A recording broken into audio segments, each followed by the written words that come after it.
Hello everyone, আসসালামু আলাইকুম। কেমন আছেন সবাই? আশা করি সবাই ভালো আছেন। আলহামদুলিল্লাহ, আপনাদের দোয়ায় আমি অনেক ভালো আছি। আয়াত ফুডকার্টে সবাইকে স্বাগত জানিয়ে শুরু করছি আমার আজকের আরেকটা নতুন ভিডিও। আজকের ভিডিওতে থাকছে একটা সামুদ্রিক মাছ রান্না করা। তো এই সামুদ্রিক মাছ কিন্তু খেতে অনেক বেশি ভালো লাগে। এই মাছটার নাম হচ্ছে রকেট মাছ। অনেকেই কিন্তু এই মাছটা চেনে এবং খেয়েছে, আবার অনেকেই চেনে না। তো এই মাছটা আমি কিভাবে আজকে ভুনা করব সেটা আপনাদের সাথে শেয়ার করব। তো প্রথমে আমি মাছটার কিন্তু আঁশগুলো সুন্দর করে ছাড়িয়ে নিয়েছি। এই মাছের খুব বেশি আঁশ থাকে না। এরপরে হচ্ছে ভালো করে কুটে ধুয়ে পরিষ্কার করে মাছে কিছুটা পরিমাণে লবণ, হলুদ আর ঝালের গুঁড়া মাখিয়ে নিয়েছি।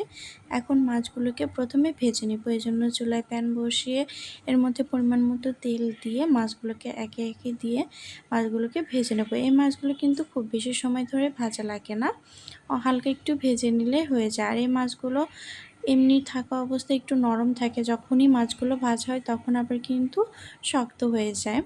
তো এই মাছগুলো আমি সুন্দর করে ভেজে উঠিয়ে নিয়েছি। এখন ওই তেলের মধ্যে আমি বাটা মশলা দিয়ে দেবো। এখানে আমি হচ্ছে জিরা আর পেঁয়াজ বাটা দিয়ে দিয়েছি। পেঁয়াজটা একটু বেশি পরিমাণে দিয়েছি, এতে করে মাছের যে ভুনাটা সেটা একটু ঘন হবে। এরপর এর মধ্যে পরিমাণ মতো লবণ, হলুদের গুঁড়া আর কিছুটা পরিমাণে ঝালের গুঁড়া দিয়ে মশলাটাকে ভালো মতো কষিয়ে নেব। মশলাটা যখন কষানো হয়ে যাবে তখন আমি মাছগুলো এর মধ্যে দিয়ে দিব।